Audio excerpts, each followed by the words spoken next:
Muy buenos días, un gusto estar con ustedes hoy aquí adorando a Dios en este lugar desde la ciudad de Maracaibo, la República de Venezuela.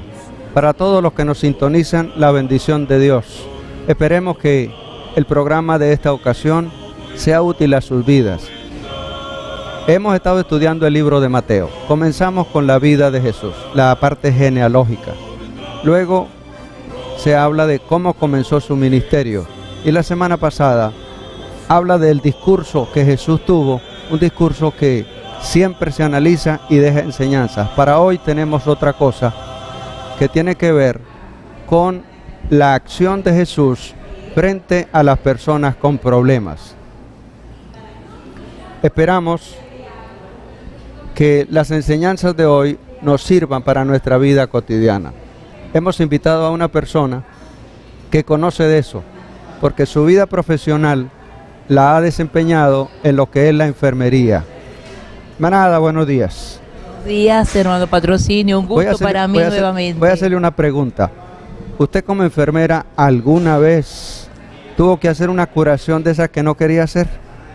Sí. Cuéntanos un poquito de esa experiencia. Sí, sobre todo en el área de medicina interna, donde llegan los pacientes con patologías crónicas. Ajá. Las úlceras diabéticas, úlceras gangrenadas, pieles, tejido muerto, a veces llenos de gusanos, eso se llama miasis. Ajá. De gusanos. Entonces eso es algo, sinceramente, nada halagador.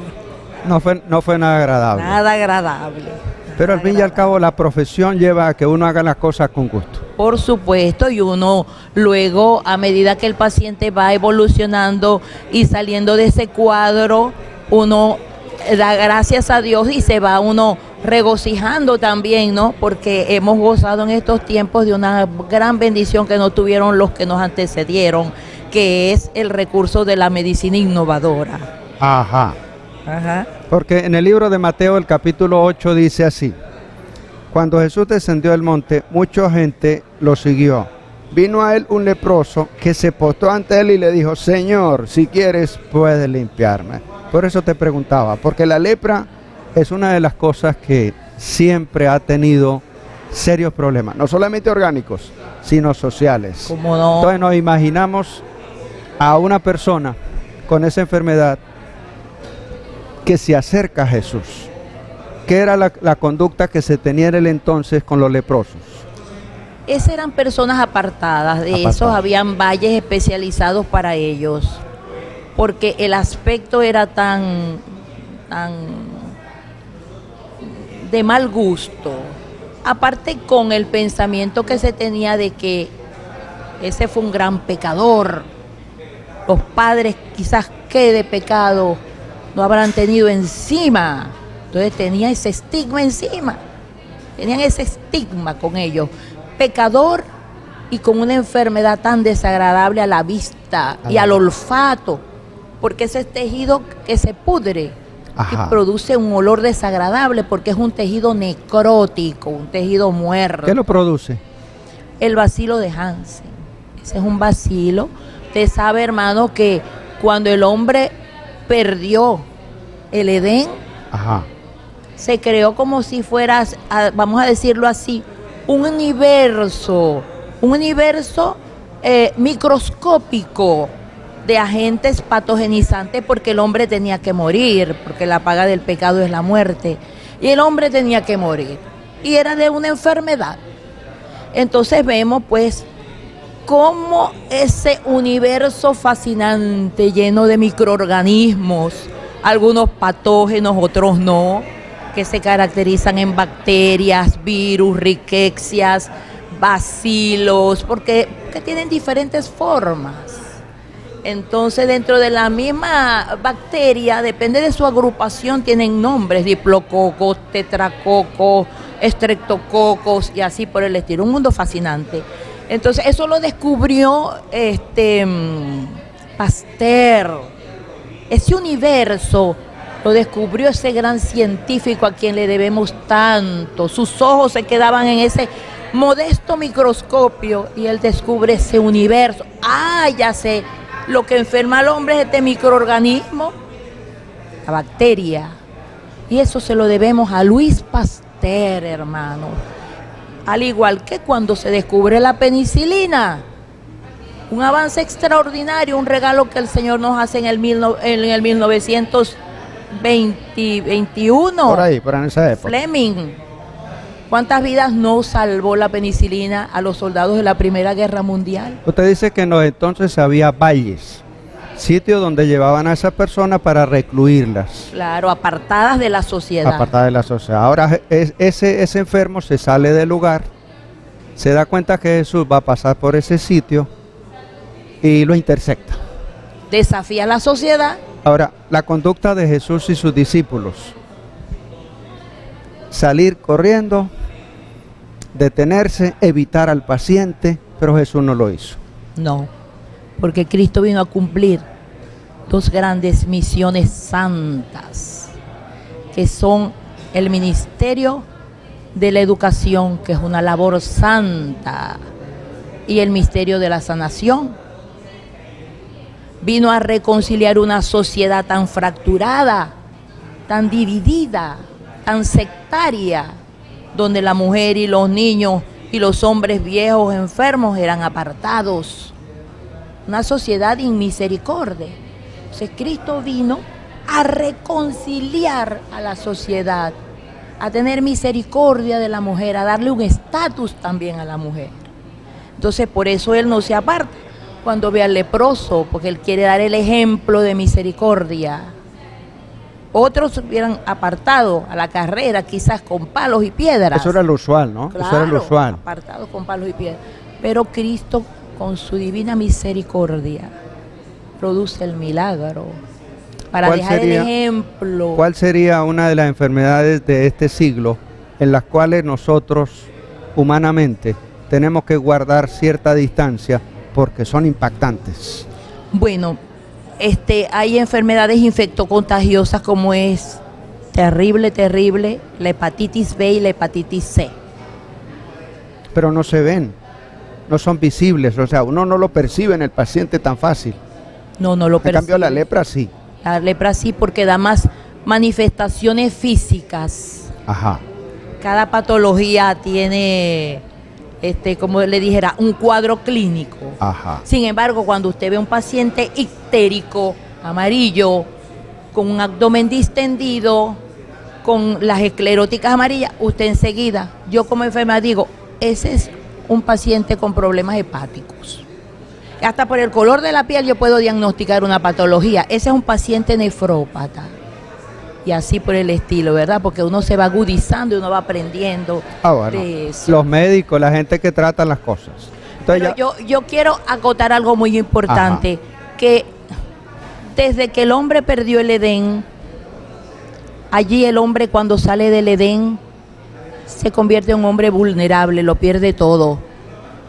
Todo, pierde su tamaño, pierde la inmortalidad, pierde la inocencia que tenía de andar desnudo, se convierte en un hombre más pequeño, vulnerable, empiezan a renacer esas bajas pasiones, esos bajos instintos.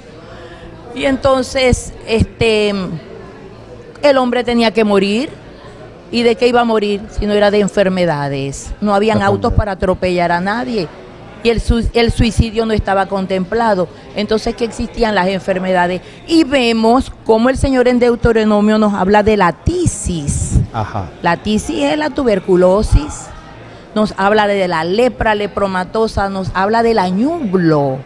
El añublo es un tipo de micosis, de hongo que desespera. El hongo pica mucho en la piel.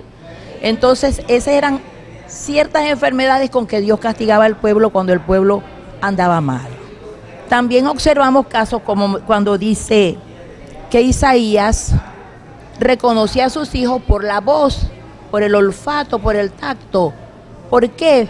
Porque por un glaucoma o por una catarata senil. Y lo más probable es que haya sido una catarata senil, como cuando dice, y al rey se le oscurecieron los ojos. Ajá. Eso es una catarata senil, hermanos.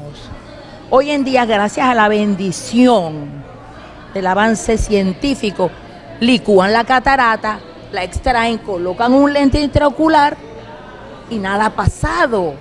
Ese es un regalo que el Señor nos da casi a su venida, hermanos, 2000 años después que Cristo ha venido. Otra cosa, cuando Cristo viene a su labor ministerial, ya el pueblo de Israel estaba establecido y era una ciudad grande.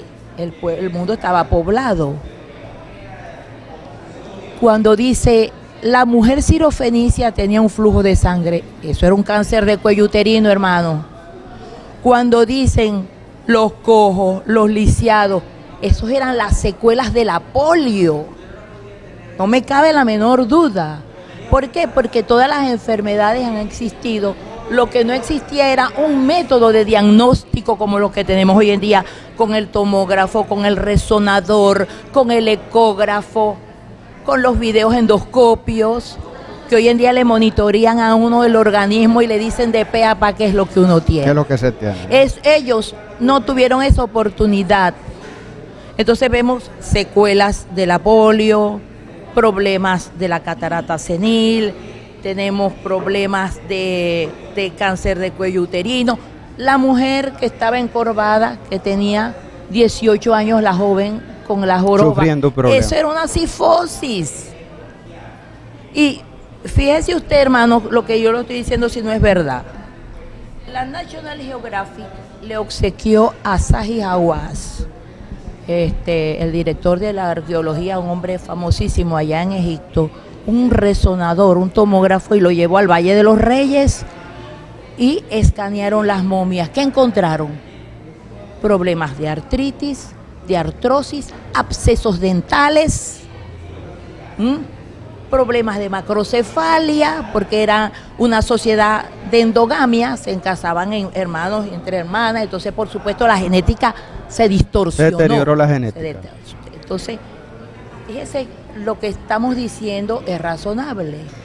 La historia dice que hasta el momento en que este hombre se acerca a Jesús, habían pasado muchos años en que no había habido un leproso que hubiera sido sanado, excepto cuando Eliseo lo hizo. Exacto. Eliseo lo hizo. ¿Qué llevaría a este hombre a pensar que Jesús resolvería su problema? La fe. La fe.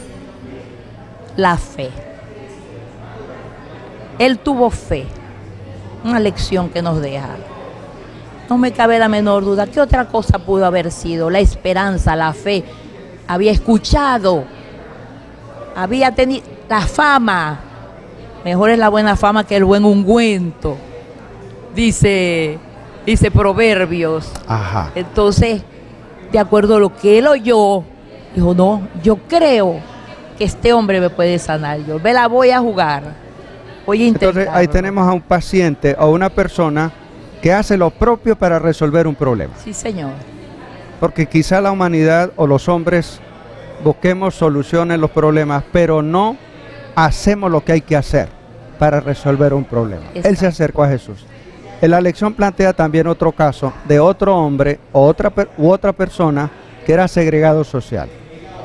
A pesar de ser un hombre que tenía su estatus social, tuvo una necesidad y se acercó a Jesús y le pide que resuelva el problema de uno de sus criados.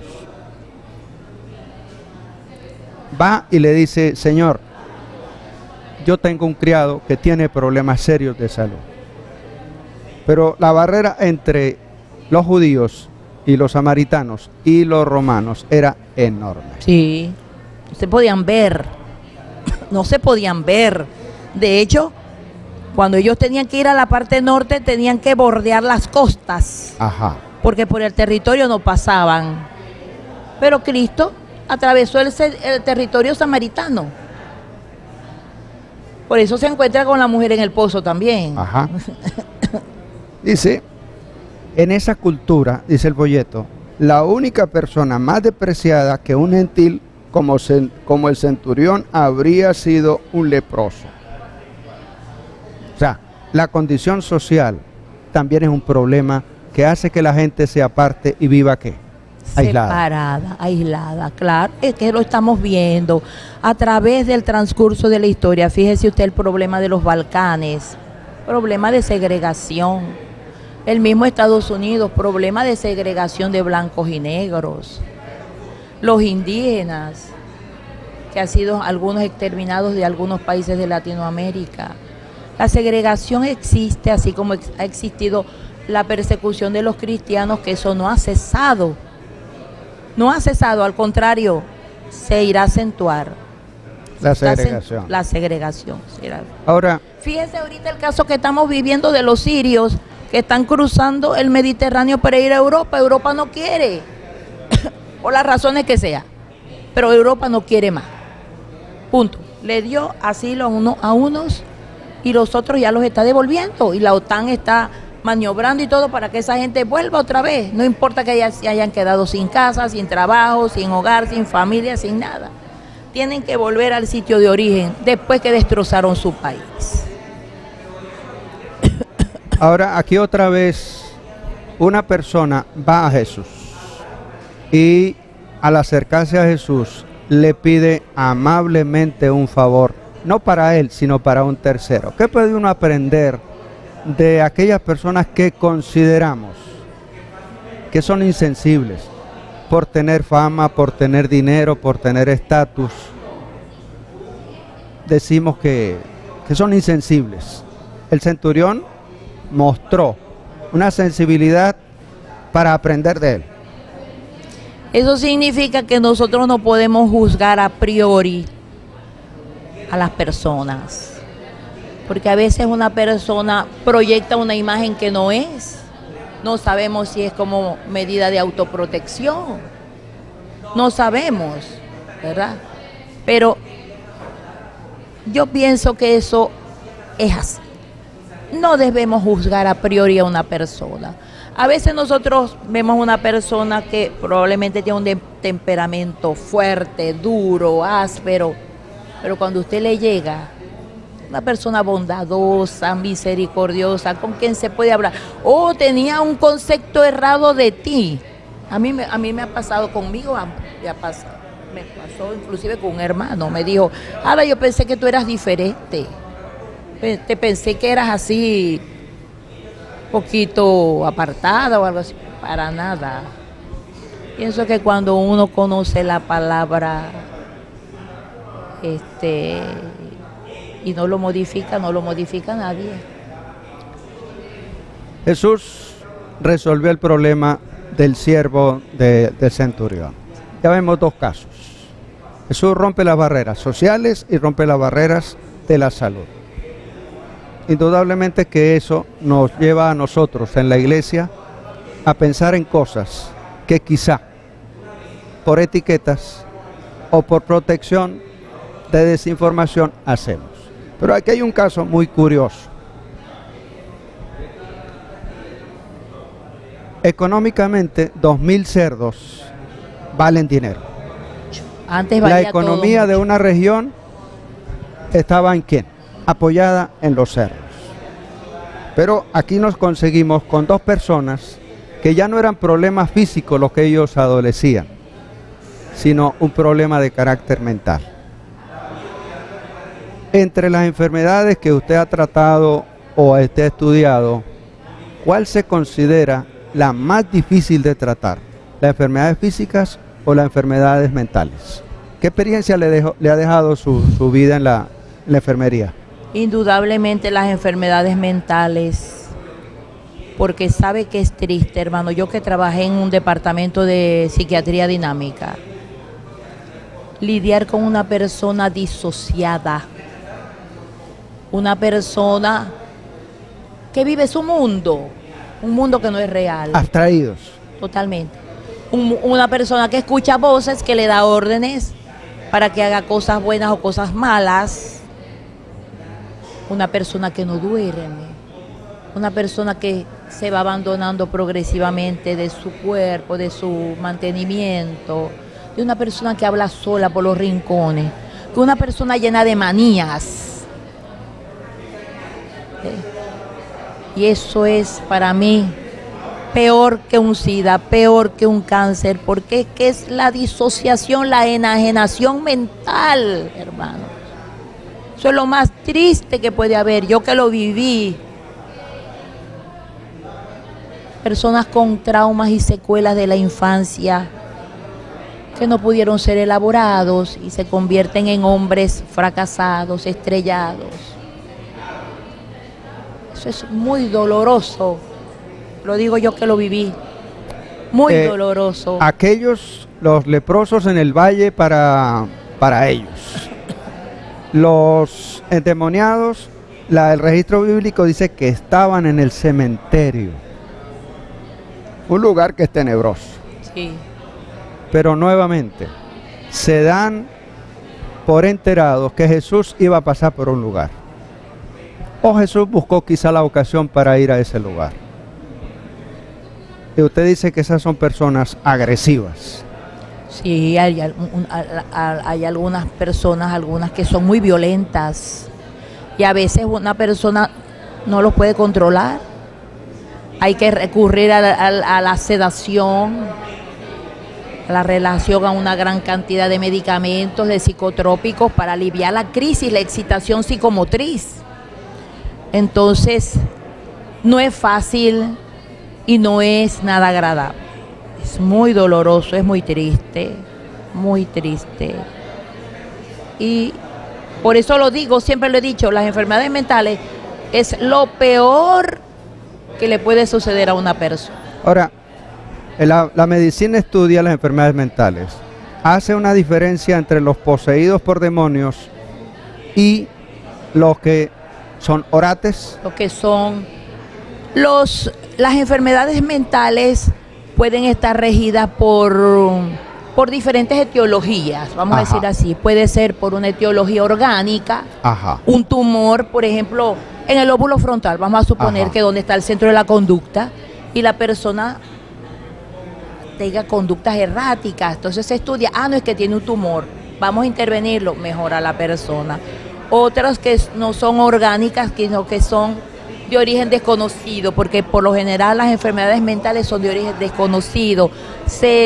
Los últimos estudios revelan que es por problemas de neurotransmisión, unas sustancias químicas que genera la neurona, ¿verdad? Entonces algunos tienen deficiencias de esas neuronas, como la dopamina, etcétera, y producen esos cuadros de depresión, de esquizofrenia, en fin, y otros que son de carácter espiritual.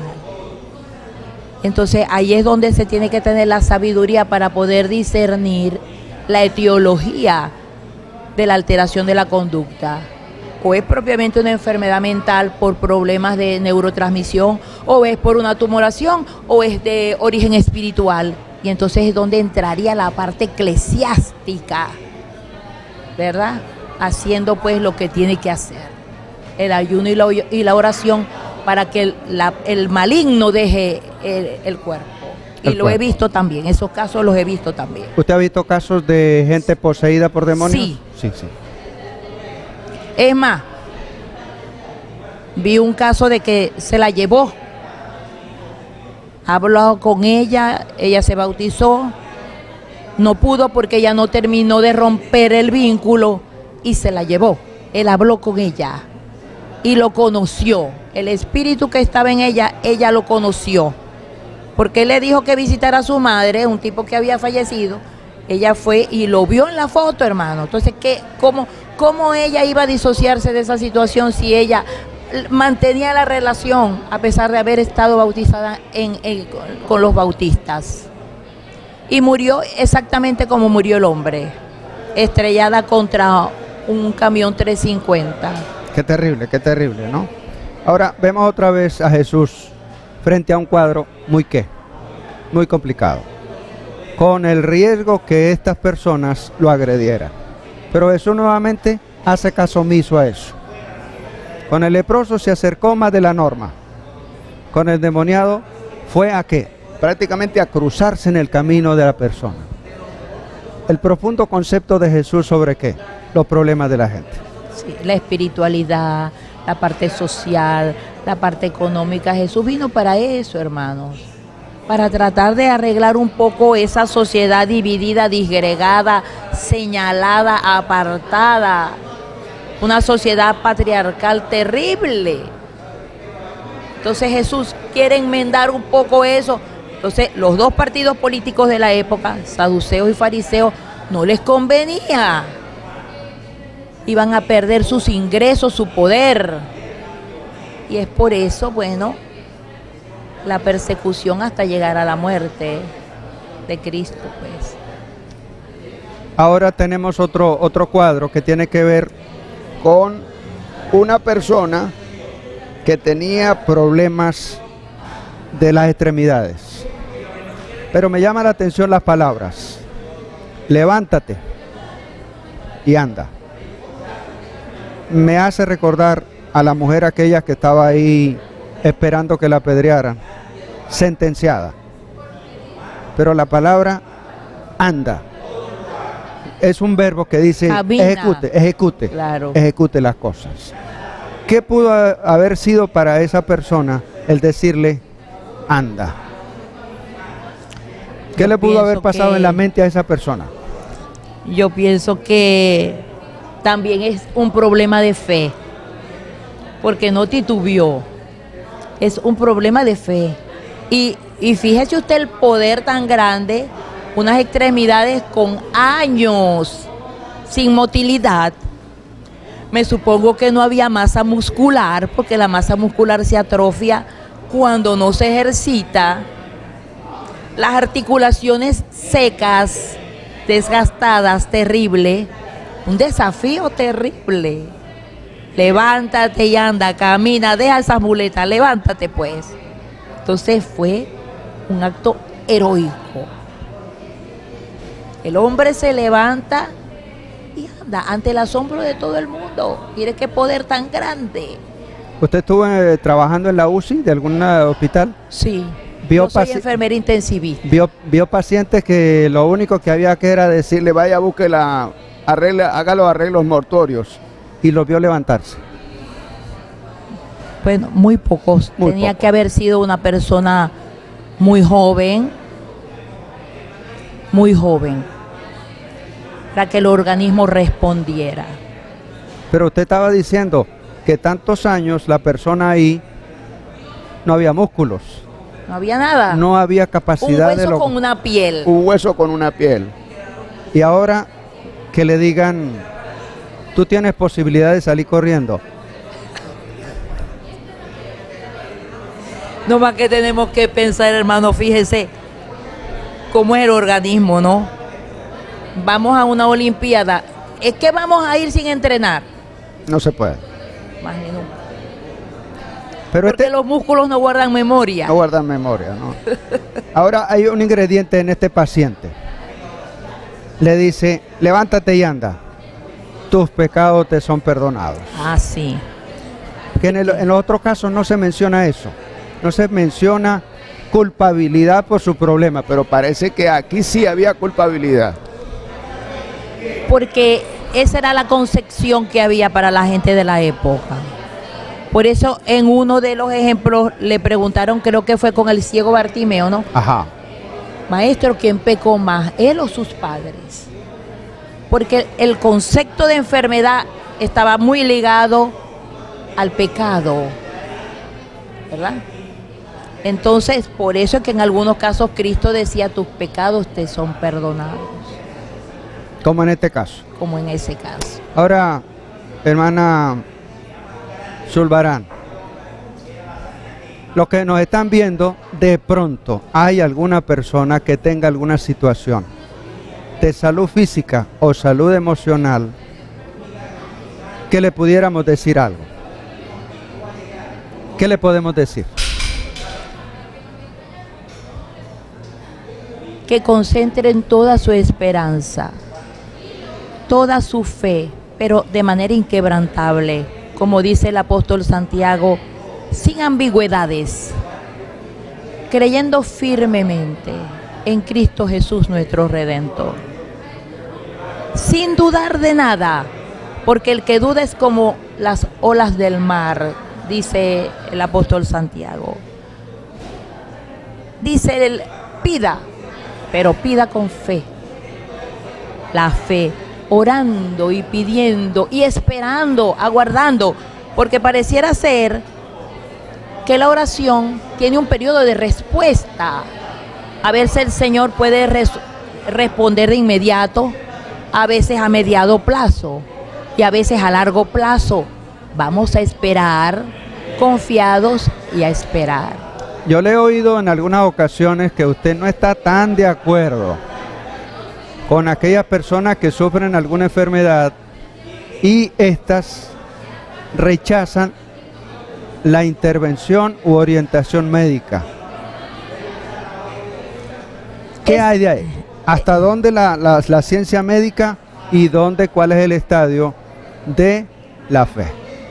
Yo pienso que este fue un regalo que el Señor nos ha dejado, un recurso maravilloso que el Señor nos ha dejado a 2000 años después de su nacimiento, hermano. Imagínense ustedes el sufrimiento de los que nos han antecedido, de un dolor dental, de una neuralgia, de un accidente cerebrovascular, de una gastritis erosiva, en fin. Esta es una herramienta que nosotros tenemos que aprovechar. ¿Qué debemos hacer nosotros? Yo voy al médico, pero yo le voy a pedir a Cristo Jesús que le dé sabiduría al médico para que me haga un buen diagnóstico y que la medicación que me vaya a prescribir sea la acertada. El mismo Señor dijo, los sanos no necesitan de médico. Y Lucas era médico que acompañaba a Pablo en sus periplos. Y Pablo no desestimaba la ayuda el apóstol Pablo no desestimaba la ayuda del apóstol Lucas. Entonces, ¿por qué nosotros vamos a desestimar los avances de la ciencia, hermano? Si es así, tenemos que desestimar, por ejemplo, el uso de la telefonía, el uso de la lavadora, de la refrigeración, el auto, el uso de todo, ¿verdad?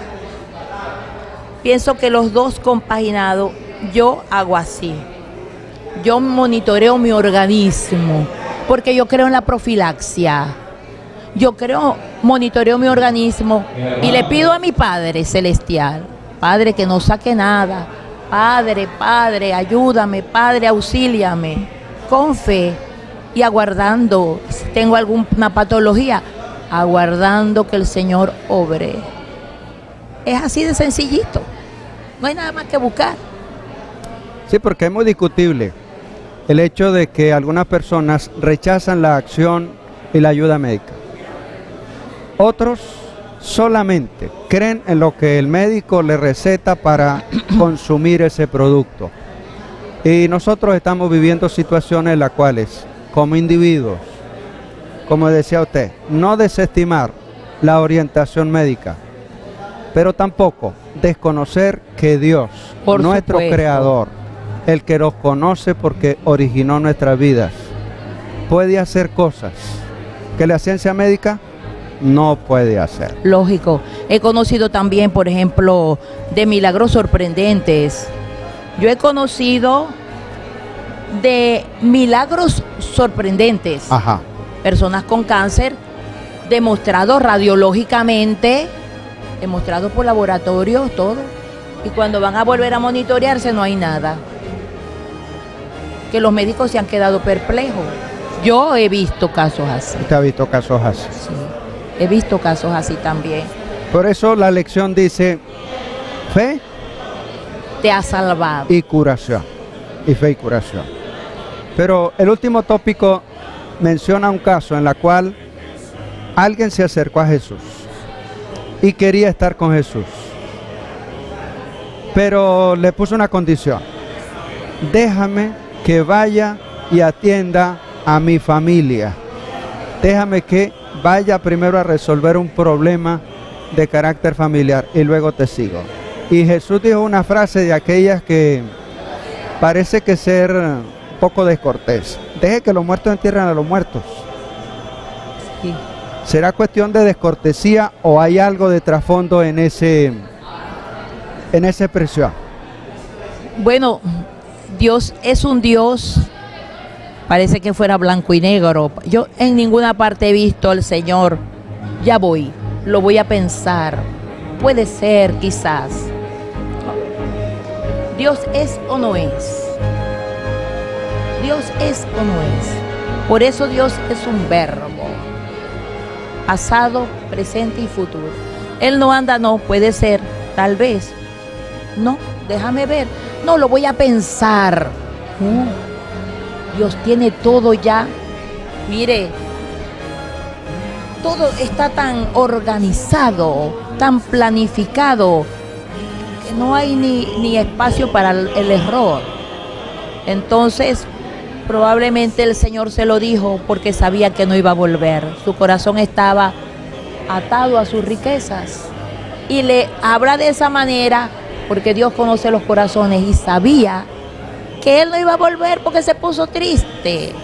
Porque Eliseo también le dijo a Elías, no, un momentico que voy a despedirme de mis padres, pero el corazón de Eliseo era otro. El corazón del joven rico estaba con su riqueza. Eliseo estaba esperando a Elías, ya se estaba preparando previamente. Se despidió de sus padres, sacrificó los bueyes, los repartió y fue al encuentro de Eliseo. La misma situación, pero la diferente conducta. Amigo oyente, aquí estamos frente a lo que es el trabajo de Jesús en favor de todas las personas. Esperamos que la presencia del Espíritu Santo nos lleve a tomar decisiones acertadas, a confiar en lo que la ciencia, Dios puesta por Dios, ha hecho en favor de las personas. Pero tampoco podemos descartar el poder de Dios para restaurar a los seres humanos. La lección de esta semana muestra que así fue. Él intervino en casos en los cuales la ciencia no podía hacer nada. Esperemos que nuestras enfermedades, nuestras necesidades sean resueltas por el cielo y la paz de Él venga a todos nosotros. En la próxima semana estaremos otra vez acá para analizar cosas que sirven para nosotros. Guerra invisible. La presencia de Dios esté con nosotros. Gracias, hermana. ¿Puedo decir algo para Claro finalizar? que sí. Hermanos, en estos tiempos modernos estamos viviendo una situación muy peligrosa, porque allá en la ciudad de Maryland, en Frederick, en Estados Unidos, la ciudad de María, pues, que fue fundada por los jesuitas, hay un laboratorio donde se practica la ingeniería genética, la ingeniería de la infección, que se llama el Fort Detrick. El Fort Detrick recibe mucho dinero del Estado norteamericano para alterar la genética de la bacteria y volverla más virulenta, los virus. Eso se llama armamento biológico. Ajá. ¿Cuál es el propósito? Bueno, fíjese usted, hasta el punto que en 1970 rocían en el mercado ya como ensayo el retrovirus del SIDA, el ébola, también es obtenido en laboratorio, la H1N1, la gripe aviar, todo eso son obtenidos de laboratorio a manera de ensayo para diezmar las poblaciones más pobres. Entonces fíjense ustedes cómo tenemos que estar cada día más arraigados al Señor por lo que nos viene, que es un panorama muy sombrío con relación a la salud, porque los recursos naturales, los poderosos no están dispuestos a compartirlo con el resto del planeta. No importa, el poder de Dios es que más grande. Ilimitado. Ilimitado, ¿no?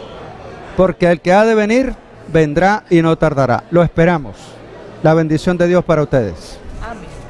Gracias. Sí.